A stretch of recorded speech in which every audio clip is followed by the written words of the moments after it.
El Evangelio según Marcos. Es uno de los primeros registros de la vida de Jesús y las tradiciones históricas más cercanas enlazan este libro con un escriba cristiano llamado Marcos o Juan Marcos. Él fue un colaborador de Pablo y un compañero cercano de Pedro.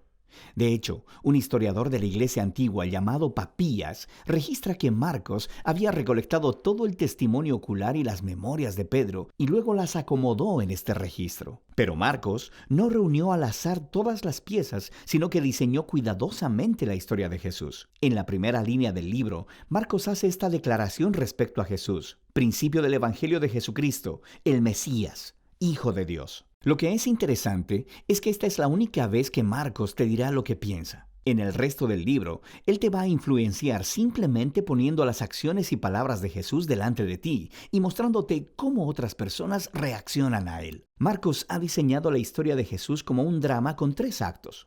El primero sucede en Galilea, el tercero en Jerusalén, y el segundo acto muestra a Jesús en el camino de un lugar a otro, y cada uno de los actos se enfoca en un tema repetido.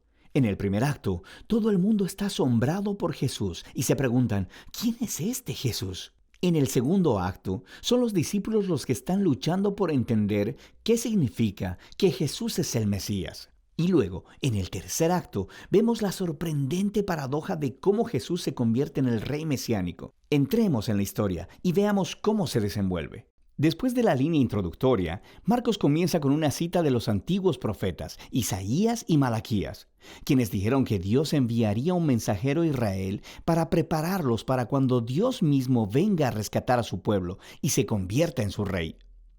Y Marcos presenta a Juan el Bautista como el mensajero. Y luego, justo cuando esperas que Dios aparezca personalmente, Marcos presenta a Jesús. Y mientras él llega a la escena, los cielos se abren, el Espíritu de Dios desciende sobre Jesús y Dios dice, «Tú eres mi Hijo amado».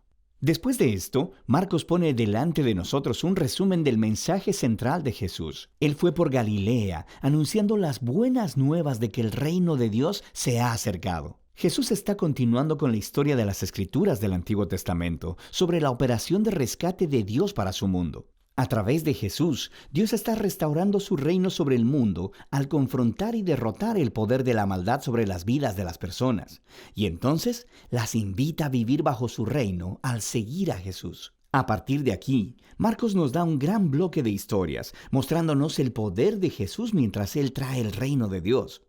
Él va sanando a personas cuyos cuerpos están enfermos o quebrantados, o bajo la opresión de poderes espirituales oscuros. Y Jesús incluso hace algo que, para el pueblo judío, solo Dios tiene el derecho de hacer. Él perdona los pecados. Y las acciones de Jesús producen muchas respuestas diferentes. Algunos le siguen y se vuelven sus discípulos. Otros todavía no saben qué pensar y otros lo rechazan completamente, especialmente los líderes de Israel, quienes lo acusan de blasfemar contra Dios y de recibir poder del mal. Pero Jesús no está sorprendido por estas respuestas. De hecho, Él apunta a ellas. En el capítulo 4, Marcos ha recolectado muchas de las parábolas de Jesús acerca de la naturaleza misteriosa y escondida del reino de Dios. Jesús dice que su mensaje es como una semilla cayendo en distintos tipos de suelo. Algunos son receptivos y otros no. O que es como una semilla de mostaza que es muy pequeña, parece insignificante, pero luego crece enormemente y sorprende a todos. El punto de Jesús es que Él realmente es el Mesías que trae el reino de Dios, pero no luce como nadie lo esperaba. Esta creciente confusión acerca de Jesús entre las multitudes está conectada con la idea clave que Marcos enfatiza al final del primer acto, que incluso entre los discípulos de Jesús hay confusión. Ellos también están luchando por entender quién realmente es Jesús. Y eso nos lleva al segundo acto. Este comienza con una conversación crucial. Jesús aparta a los discípulos y les pregunta, ¿quién dicen ustedes que soy? Y Pedro dice, tú eres el Mesías. Pero luego queda claro que Pedro quiere decir que Jesús es un rey militar victorioso, del linaje de David, que rescatará a Israel de los romanos. Pero para Jesús, ser el Mesías significa que Él es el rey, siervo sufriente de Isaías 53, quien traerá el gobierno de Dios entregando su vida en Jerusalén. Y los discípulos no lo entienden. Ellos piensan que seguir al Rey Jesús significa ser famosos e importantes. Y Jesús deja claro que seguirle, en realidad, significa morir, como cargar tu propia cruz. Significa rechazar la violencia, el orgullo y el egoísmo, y entregar tu vida a favor de otros en actos de servicio y amor. Él tiene la misma conversación con ellos 2 veces más. Y todo culmina en la importante declaración de Jesús de que el Hijo de Dios no vino a ser servido, sino para servir y para dar su vida en rescate por muchos. Los discípulos todavía no lo entienden, responden con miedo y confusión. Así que aquí, en el segundo acto, Marcos ha colocado otra historia clave que hace eco de la introducción del libro. Jesús toma a 3 de sus discípulos y los lleva a una montaña, y de pronto es transformado.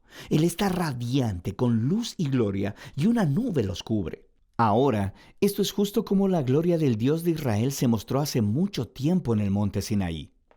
Y luego, 2 profetas que estuvieron en la presencia de Dios en el monte Sinaí, Moisés y Elías, aparecen junto a Jesús mientras Dios declara de nuevo: «Este es mi Hijo amado». Al colocar esta historia en medio de todas estas conversaciones en el segundo acto, Marcos está haciendo una declaración asombrosa. Jesús, el Hijo de Dios, es la encarnación física de la misma gloria de Dios. Y en Jesús, el glorioso Dios de Israel se convertirá en rey al sufrir y morir por los pecados de su propio pueblo. Esta es una declaración misteriosa que confunde y asusta a los discípulos mientras dejan la montaña. Lo que nos lleva al tercer acto. Para la Pascua, Jesús hace una entrada pública real en Jerusalén. Las personas lo están alabando como el Mesías, y luego Él entra en el atrio del templo y ejerce su autoridad real al sacar a los ladrones y estafadores y deteniendo el sistema sacrificial. Entonces esto inicia una semana completa de debates entre Jesús y los líderes de Israel, condenando su hipocresía. Así que ellos preparan un plan para asesinarlo. Y Jesús le advierte a sus discípulos, prediciendo que Jerusalén y su templo serán destruidos en una generación, y que sus discípulos serán perseguidos como Él, hasta que Él regrese un día a traer el reino de Dios completamente sobre la tierra. Y todo esto lleva a la noche final. Jesús tiene su última cena de la Pascua con los discípulos, una cena simbólica que contaba la historia de la liberación de Israel a través de la muerte del Cordero de la Pascua. Y Jesús toma estos símbolos y les da un nuevo significado. Ellos apuntan a la liberación del pecado y la muerte, que sucederá a través de la muerte del Mesías, el siervo sufriente. A partir de aquí, la historia se acelera al arresto de Jesús, su juicio delante de los sacerdotes de Israel y el gobernador romano Pilato, y todo eso resulta en la crucifixión de Jesús, y culmina en una escena clave que encaja con las escenas importantes del primer y segundo acto, excepto que, esta vez, es oscuridad lo que desciende y no una nube. Y en lugar de una voz divina del cielo, se escucha la voz de Jesús clamando antes de morir. Y luego, lo más sorprendente es que es un soldado romano que mira a Jesús morir, el que entiende y anuncia quién Jesús es. Este hombre era el Hijo de Dios. Él es la primera persona en la historia en reconocer la sorprendente declaración acerca de quién Jesús es. Él es el Hijo de Dios crucificado, quien es el Mesías, Jesús de Nazaret, quien murió por sus amigos y por sus enemigos. Después de esto, el cuerpo de Jesús es colocado en una tumba, y en el primer día de la semana, 2 mujeres de entre sus discípulos vienen a la tumba y descubren que la tumba está vacía. La piedra había sido removida.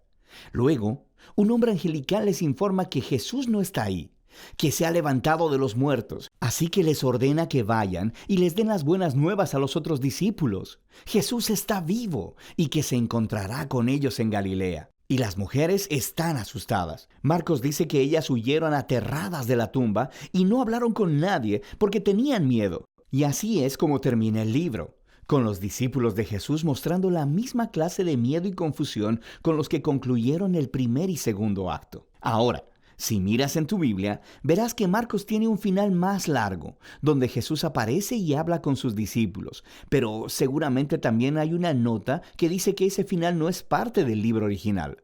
Solo se encuentra en manuscritos más tardíos y menos confiables. Ahora, es posible que el final original de Marcos se perdió, o que Marcos nunca terminó de escribir su recuento. Pero es más probable que este final abrupto sea intencional para resaltar una idea.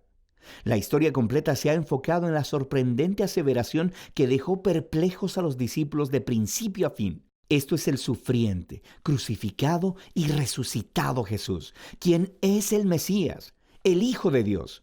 Que el amor de Dios y su reino al revés son revelados en la medida en que Jesús murió por los pecados del mundo.